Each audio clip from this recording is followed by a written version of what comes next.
Hello and welcome to The Hash, where we get you up to speed on all the latest happenings in the world of crypto. Lots to discuss today, so we are going to dive right in. Naomi, what is going on in the Senate? So many things are going on in the Senate, Zach. It's, I don't know what you guys have been doing all weekend, but I've just been like clicking refresh on crypto Twitter, trying to figure out what's going to happen with this infrastructure bill, because if it passes with the current language, it's going to be absolutely devastating to the crypto industry. This is why the entire industry has been mobilized over the past few days, calling senators. You even had Blackburn say that the calls have actually been making a difference. Like it's kind of a phenomenon going on here. So this infrastructure bill, giant spending plan, was expected to be voted on Thursday night, well into the night, but then that just kept getting pushed back and back throughout the weekend because the crypto provision is really holding things up. They are not happy with the language. There's a bipartisan disagreement about this. You have different proposals have been put forward. Now the people have been fighting it out as to which amendment is going to pass. So where we are at the moment, basically, to summarize, so because there's a partisan disagreement on spending, Democrats have objected to all further amendments. Basically, the only path forward that we have right now is a two-step process where we basically need the two negotiating parties who put forward their conflicting new amendments for the crypto provision. They basically need to reach a deal. They need to find language that they both agree on. But then the second part, which is the real tricky part, is that you need no senator to object to the adoption of this new language. It means a completely unanimous decision there. It's a very narrow path. It's not clear whether this is going to be feasible. What happens after this is basically we're expecting this to be voted on today, and then this will go to the House, and we're not quite sure when this will be voted on. There's conflicting reports about whether we've got to wait for some other bill to be voted on, and then we're not going to vote on this for a while in the House. Other people are trying to push this forward more quickly. But we're really at the 11th hour of what has been an incredibly I don't know. It's like anxiety-inducing weekend, I guess I'll put it, because at the moment, the current language for this crypto provision is sweeping in a bunch of people potentially that have no ability to provide the reporting requirements that's being demanded of them in this language. It's potentially sweeping in different miners, and there's been talks like in different provisions about which miners they're considering, but now all that's been swept away, and we're going back to the original language, which would potentially include miners, potentially include software developers, all of this. And a lot of people in the industry are saying if this happens, it's just going to move everything offshore. It's literally just going to take all the innovation and take it out of the US. So we are at the 11th hour. I think that Senators Toomey and Lummis are holding a press conference right now. From what I've seen of the press conference so far, they haven't announced any agreement in language. The conference has just ended, and I think they were basically just saying, listen, there's still time and you can still vote for our amendment, which is going to, protect innovation without stifling it and pushing it overseas, while still making sure people pay their taxes. That's kind of where we're at right now. I've got goosebumps watching this, guys. I don't know if you guys get goosebumps watching the Senate. It's a new experience for me personally, but this will be huge. We cannot understate how huge this will be for crypto if this goes through. But I'll throw to the group. Will, what's your take on all this? Have you been as obsessed with this over the weekend as I have? I tried to get away from it a little bit, but it was very hard to kind of step back at all. A few thoughts I had from a high level is one, that it's fascinating to see the crypto industry rally around this. I think that very large percentage of Americans who hold crypto are actually interested in this industry, which is just really encouraging, I think, for everyone who's been in the space for a while. It's only a decade-old industry, and you now have one of the largest infrastructure bills on Capitol Hill being held up by a ragtag bunch of degens who are interested in the future of money, which cannot be, understated enough, or overstated enough, rather. So that's fascinating. Also, second point is, now this is making me wonder about every other industry that is kind of has the rules decided by Washington. Like, is it just crypto that they got so wrong, or is this kind of like the history of bills? I won't delve too deep into that because I do want to throw it to David and see what his thoughts are about all this. Oh, yeah. Well, it seemed like Naomi had a specific response if you wanted to jump in. Yeah, well, I was just going to say that specifically the crypto industry, I believe, was targeted as this pay for in the infrastructure bill because it is new, because you have other industries that are so much better established. They've been around for longer. They have better lobbying groups. And so if they were to say like, oh, here's a giant bill where we're going to spend a huge amount of money, there's no way that's going to pass unless they have a pay for clause in there that says this is how we're going to cover our expenses. So they just said crypto is a thing and we're just going to include all the things. Miners could be in there, software devs, we're going to tax them all. And then now they're like, oh, great, we're going to get billions of dollars from this, right? If you had more established industries where they push this too, they would have just lobbied this out of the water. Now, if this, that being said, crypto lobbying has gotten much better over the last couple of years. Like if this had happened a year ago, then I don't think we would have gotten nearly as much support and had nearly as many people working on this. But it really has matured. And I think maybe they were shocked at how matured it has become and how many people were able to rally to this cause. I don't think you would have had people who have a Chase Bank account if like traditional banking had been brought in saying like, I'm a Chase Bank holder and I object. Like I just don't think they would have gotten the rallying cry. But crypto is such a passionate cause for people that it just mobilized a huge amount of people that I don't think they were expecting. But I'll throw to you, David or Zack, or who has some thoughts on all this. I'll jump in if and then Zack, you had I think the next spot on the stack. I just want to say two things. One on sort of substance, we did have some statements from Porter, who was the author of the original language. And he came out and said the intention here is not to redefine miners, developers, and software producers as brokers. But it's confusing to me. So maybe that's a bit of a question for the group is why you would make a statement like that without actually being open to the idea of revising the language of the bill itself. So that's a little puzzling. I also did want to make one note for context, which is, as Naomi noted, like this was a pay for in this bill.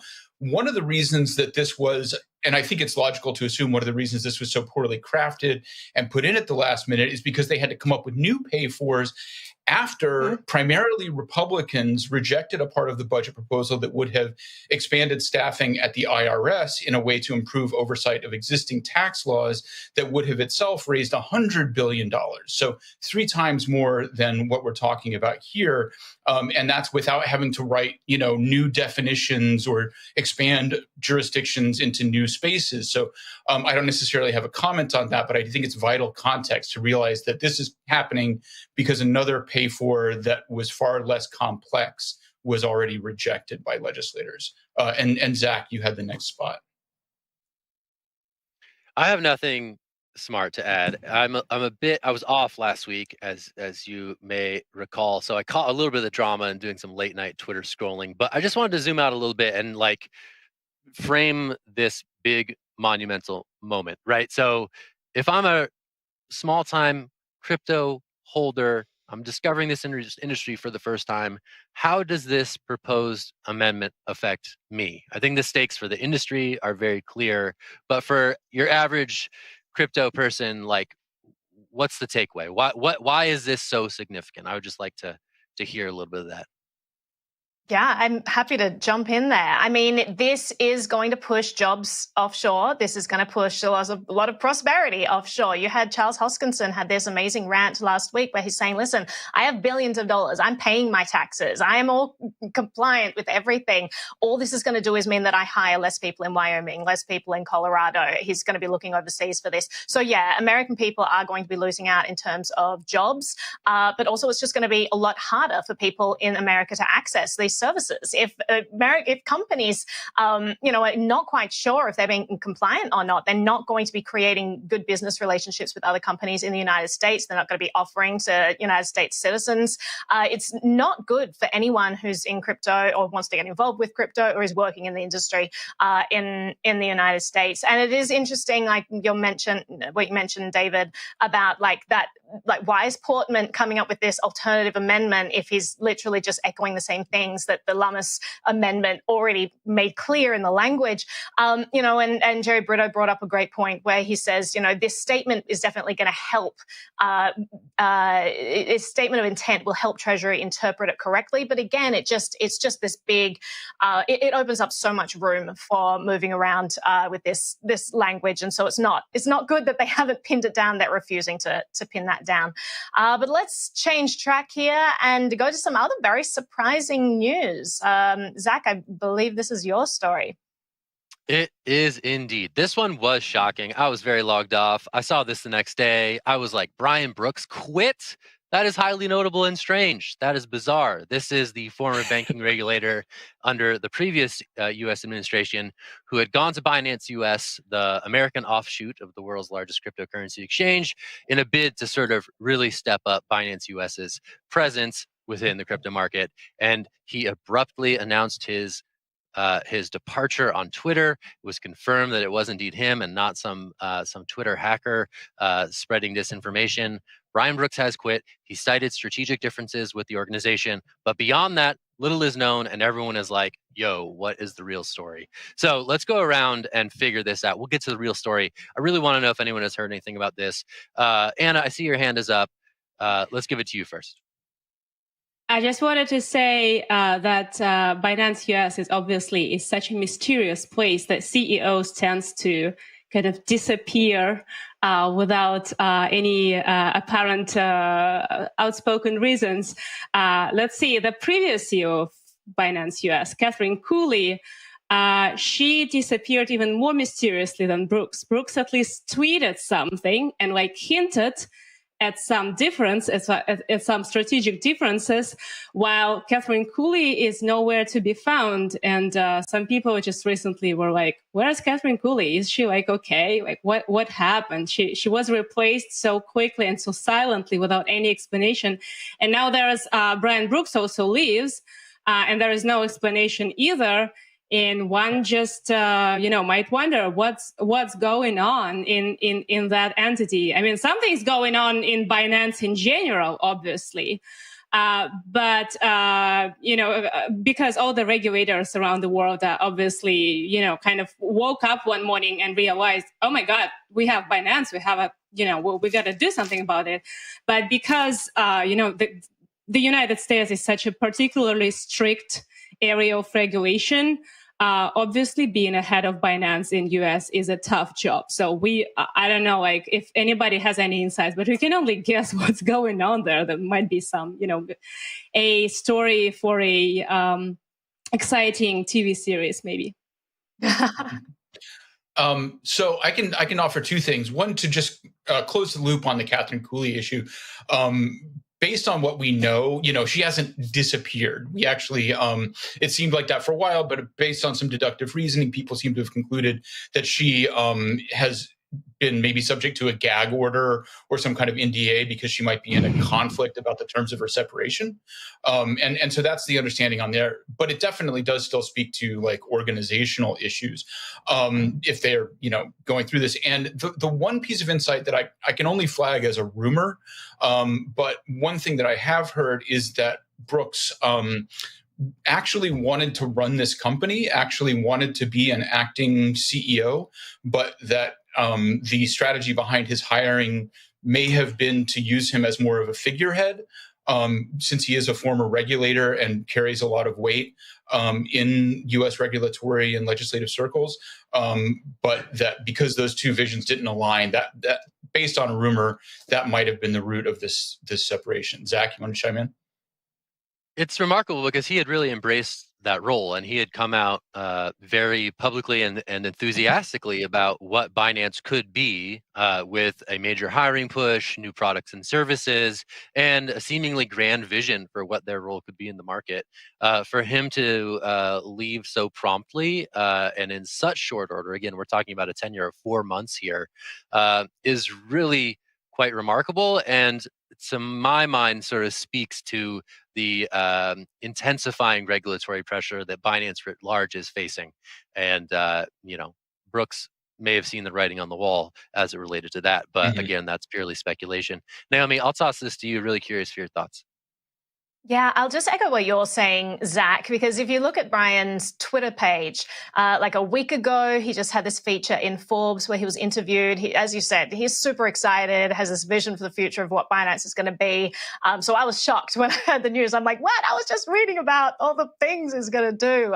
And then he just, a few days prior, put out this article in Fortune where he says, don't fear DeFi. It could be less risky than traditional finance. It does seem like he's kind of shaking things up there. He's being very outspoken outspoken in favor of crypto. So yeah, very surprising and saddening to see him leave there. But his own tweet about this move, it says, exciting new things to come, exclamation mark. So we'll have to wait and see what all of that means. But I definitely think that it would be sad to lose him in the industry in general, given that he has been so outspoken about DeFi and, the need to shake up this industry in general. Yeah, where he lands next, we will certainly be discussing that. But let's take a break. After the break, we are going to talk about Circle. These guys over at Circle, they just keep announcing stuff. They're going public through a SPAC deal later this year, and now they want to become a fully regulated federal crypto bank. We'll talk about what that means after the break. Stick with us. It's The Hash. Happy Monday. From fueling local economies to connecting global markets, the future of money is taking shape now. Crypto State by CoinDesk will bridge communities of crypto investors, thought leaders, and developers to tell the global story of decentralized finance.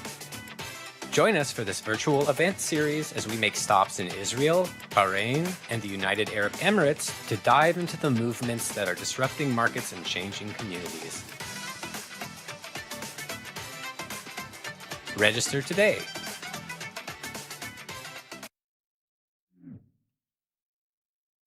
Good morning. Welcome back to The Hash from our break. So we got ourselves a nice, fresh Zack Seward story to talk about here. Circle, a stablecoin issuer and sort of a neobank, is really trying to become a bank. They just were asked and to join with the Federal Treasury, the Federal Reserve, U.S. Treasury, Office of the Comptroller of the Currency, and the Federal Deposit Insurance Corporation to be licensed to be a full reserve national commercial bank. Basically, this would give Circle the ability to have outstanding accounts with the Federal Reserve, which would allow them to settle accounts more quickly than a traditional bank can do. Notably, this is a further step than other neobanks and crypto banks have tried to go. Anchorage, for example, only went as far to get an OCC banking charter, while Circle is going for the full lap here. Zach, I want to throw this to you. Why does this matter? Seems like stablecoins getting into the banking game is just kind of like the end result that most people are looking for, but a full Federal Reserve charter would be quite the step up for Circle. Absolutely. I mean, this is all very prospective at this point. I talked to a Circle spokesman. They were, unable to confirm if any of these documents had been filed. We've reached out to the OCC. I should check my email to see if they've gotten back to me. We lost Zack there. But they've Circle regarding this plan. Oh, he's back. No. Am I back? Am I back? Oh, you gotta start over from the top. I hate it when I get frozen. All right, start from the top. Anyway, long story short, this is an ambitious plan. There's still a lot of stuff that has to be approved for this to happen. But the idea of having a FDIC insured,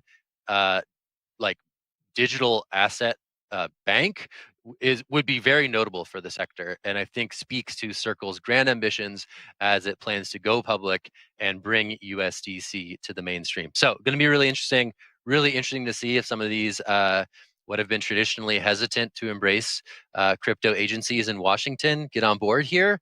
But going to be quite notable if this comes to pass, I think. Yeah, so jump back in. The obvious. Oh, so sorry. You got it, David. You got it. Well, I was just going to say the obvious thing to keep in mind here is that USDC has made some real headway against Tether as a stable coin in the markets over the last year. It was about 1/30th of Tether's market cap, and now it's about half. So that's a pretty huge come up over the last year. I'm very curious how regulators are going to look at that when they consider whether that's a factor in granting approval for this bank charter status, because we really still don't have any formal regulation, or at least we don't have any regulatory clarity about what sort of securities laws or other regulations might impact stablecoins. So there's really some unanswered questions there in terms of the bank charter approval. But the reason that might be plausible, and this is also why, you're going to get a lot more certainty because of this certification if it happens. But Circle, USDC, is not a completely decentralized product. Circle has censorship capabilities over the use and holding of USDC. They've pulled big accounts before. So it's not a complete, it's not going to be a complete takeover from Tether, even if this is approved. There will be different market niches, but that's kind of the state of play. That's what they're up against with this, I think. Zach, really quick, I want to get your thoughts on the S4 that they filed, if we can. Can you tell us about them going public? What does that mean? So yeah, they announced last month they're going public through a SPAC deal, valued the company at $4.5 billion. It's one of these backdoor listings through a blank check company. Yeah, they filed this S4 late on Friday. It wasn't really noticed at the time, but there were certainly, risk factors that are listed in this. There were certainly, prospective plans that were shared. S4s really are a repository. They're sort of a cautionary document, right? They're doing your due diligence as a company to make sure that people who invest in you are doing it with as much knowledge as possible. So those documents are really quite interesting when it comes to laying out the risk factors that they see relating to their business. So that's, to me, the most interesting stuff in the S4. But in the S4, they did mention that they might want to acquire a bank or obtain certain banking charters so as to avoid some third-party relationships that could be a risk to their business growing in the future. Naomi, I think I saw your hand up, so you got it. Yeah, I was just going to say, if they're aiming to become a full reserve national commercial bank, the acting comptroller of the currency is the person who would, I presume, provide that charter. And Michael Hsu does not seem to be as pro-crypto as Brian Brooks was. So best of luck to them getting through all the regulatory hurdles that I think are in their way there. Certainly a completely different method for banking. But Naomi, you got next? No, Anna is next. Let's talk about what's going on with BitGo. Yeah, and it's kind of related to the Circle story because there was, I think, an old joke in crypto Twitter that instead of being your own bank, we shift to owning your own bank.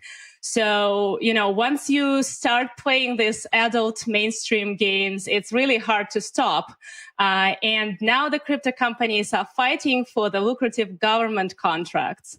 So it's not unexpected. Big boys move big money. So this recent drama is about BitGo, which used to have this nice contract with the US Marshals Service to take care of the crypto the Marshals seized from some criminals. And the contract was $4.5 million for 6 years. But earlier this month, BitGo was disqualified because the contract was for the small business, and BitGo is not that small anymore. So Anchorage, it's a smaller competitor, got the deal, and it's an even larger contract, $6.6 million for 5 years. So it's just, for me, it's like really an interesting shift in narrative that we are watching. Over years, it's not new, but, it used to be like, be your own bank. We don't care about mainstream finance. We don't want government in our businesses. Now it's all about regulation, getting the government funding or money or whatever, and playing nice with whatever regulators do. Like, I'm just curious, what do you guys think? Seems like some sabotage in there. Yeah, that's what I was gonna say. I like the aspect of this story where it was companies not playing nice with each other, right? So they were discovered as being too big for this particular contract after a competitor pointed out that fact to the government. So there's definitely like a little bit of snitch vibes going on here, which I think is really interesting and speaks to how these choice assignments are coveted by certain companies in the space. So that to me stood out as being really interesting about the crypto custody world, which some people think is boring, but it's actually quite interesting in my opinion. I'll throw this to Will. I saw your hand go up, and then we'll toss it to Naomi. Yeah, I think Anna was hitting on a really interesting topic there, which is like the foundations of cryptocurrency are very anti-government, just like going back to Satoshi in the first early years of crypto and Bitcoin. But then a decade later, we see this large swing in the industry towards supporting government uses of this technology, which in my mind's eye is just kind of like the inevitable path of all these things to happen. And at least we have the technology now from the beginning of Bitcoin and crypto to be able to hold that money without, you don't need a bank with crypto. You don't need a bank with Bitcoin. You can be your own custodian. You don't need to use those traditional services. But it is interesting to see like that just bifurcation, I guess, in industry. Like we had, I think it was TaxBit signed like $100 million deal with the IRS to be doing tax work for them on crypto accounts. Then you have Chainalysis is always signing new deals, whether it be with like the New York City Police Department or with larger boys like the FBI. There's all of these, you can look these deals, they happen all the time. And it's very much against the ethos of Bitcoin, but it's not surprising that that's how the industry works. So it's not surprising to me to see like these battles between custodians to be able to hold the crypto that the government is going to find. I don't like it, but it's just like how the industry is going to evolve.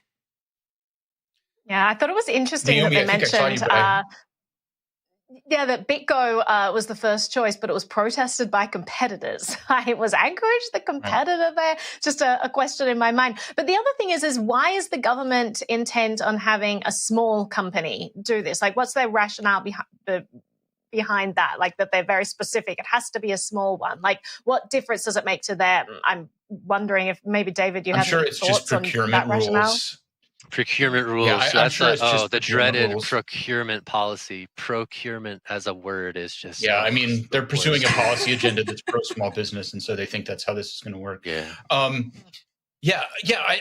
would actually, I wanted to push back briefly on Will's argument that this is counter to the ethos of crypto, which, especially when it comes to Bitcoin, I would say that the ethos is you can use it for whatever you want and in whatever way you want, and that doesn't undermine the underlying system. So I think one of the things to keep in mind with all of this government regulation stuff is that it does just represent different things that are all happening on the same network, right? I mean, all the government oversight and activity, sure, but it's not going to interfere with the basic operation of something like Bitcoin.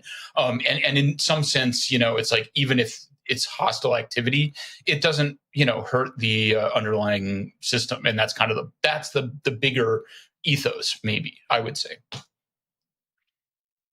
No, I think there's some fairness to that argument as well. I think that in general, if you look at some of the early writings of Bitcoiners, that they would say like, this is anti-government technology, and then seeing it being adapted by those government entities they were against, it makes sense that it would happen. But those early Bitcoiners would be staunchly against this, I think. And that's why you see firms like Chainalysis being dragged through the coals by crypto Twitter and Bitcoiners in general. But definitely agree with you there. Yeah. Which is also why some Bitcoiners are... I was just going to say, it's why some Bitcoiners are objecting to lobbying efforts on the infrastructure bill, too, for exactly that reason. Yeah, definitely. And David, take it away. You got our next topic. It's Chainlink time. So, no more Bitcoin talk.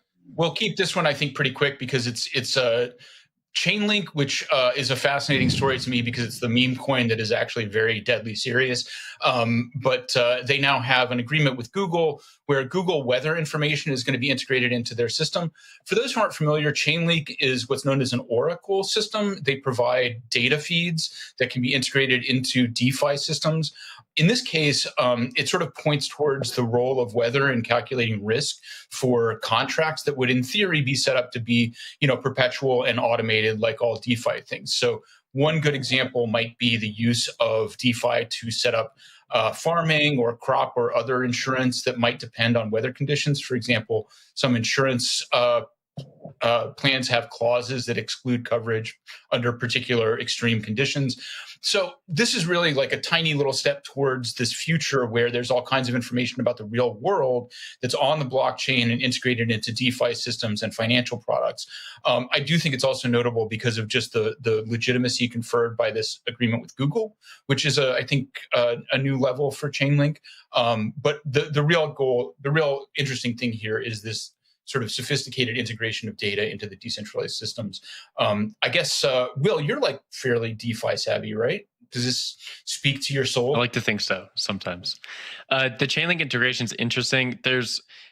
It's always good to be cautious about these Google integrations, and this one seems quite legitimate. But I haven't looked into it enough. But through the years, there's always been like this cryptocurrency companies or whatnot have integrated with Google to some degree, and then Google's like, well, they're using like Google Drive. So that's not really integration. But here it does seem like there's some aspect of validity to it. And I think you hit the nail on the head. The interesting thing about Chainlink is they're bringing like real world data to a blockchain. So when we talk about Bitcoin's just talking to itself. It's just inward. It's inward looking, right? It's moving money from place A to place B. And then everyone in the outside world places value onto those transfers, and that's why Bitcoin has value. That's why it's denominated in dollars or yen or euro. But Chainlink is moving data, which data from the outside world moving onto a blockchain is going to be like really tough. Like, do you know if your weather data is accurate or not? Is someone lying to you to be able to trigger a smart contract so then it gives out a false payout or does not give a payout at all? These are the kind of questions that Chainlink and other Oracle systems are working on. And they really matter if you're going to be able to have a decentralized future where you have decentralized contracts or you have decentralized applications that need outside data to operate on chain, and you need them to operate with efficiency and be trustworthy. And Chainlink's an interesting project because they're taking one way of doing it, but there's other projects that are taking different aspects. And to me, I think this is a big question for the next 5 years, is like which Oracle service gets it right and gets adopted by everybody. Zack, I want to give it to you. Yeah, I just wanted to shout out Will for zooming out really capably there. I mean, I think the interesting thing about oracles is that it's like economics in action, right? You're trying to incentivize people to provide reliable data, and you're trying to punish those who look to game the system with bogus data. So the fact that these experiments continue is really interesting, and that they're adding weather, I think, again, speaks to this bigger of, hey, there might be a future in which these smart contracts can be responsive to all sorts of inputs, whether it's price data or if it's raining or not in Philadelphia. So that to me is super interesting. I'll toss it to Naomi to close. I actually am going to go back to the first story of the day because we have some breaking news that apparently we do have unanimous consent on the Lamas-Warner compromise. They managed to get some language together. Wow. They managed to get, so Jake Chavinsky says we have a compromise amendment. Jerry explains the details in his thread. It's not perfect, but it's better than the original, and we should urge senators to support it. And it seems that they have, according to Coin Center, who says, thank you, Universe, for giving us unanimous consent on the Lamas-Warner compromise. So some news just released there. Pretty exciting that we're not going ahead with the original language in that bill, and that we were somehow managed to pull together this new language. So just an update for all of you. That's a strong update to close the show on. Definitely stick with us on CoinDesk.com throughout the day. There's going to be a lot of updates on this story. Our colleague Nick Day has been doing yeoman's work getting the latest on this developing story onto the site. Stick with us, CoinDesk.com. We'll have the latest on this major news story coming out of Washington. That's going to be the hash for Monday. I'm Zach. We got Naomi, we got Will, we got Anna, we got David, we got the whole gang. It's good times. We'll be back on Tuesday to talk about more crypto news. Thanks so much. Have a great Monday. Wait, to you later. Oh gosh. Oh. All right, I'm just looking. I'm just giving some caveats. They have a compromise amendment, but it seems people are manifesting the agreement. It's not 100% clear whether they have agreement yet. So hold that thought, guys. Hold that thought. Follow Nick Day on Twitter. Nicholas Day on Twitter. He's got you. He's got you. Manifest. He's got you. All right, guys. See you, everybody.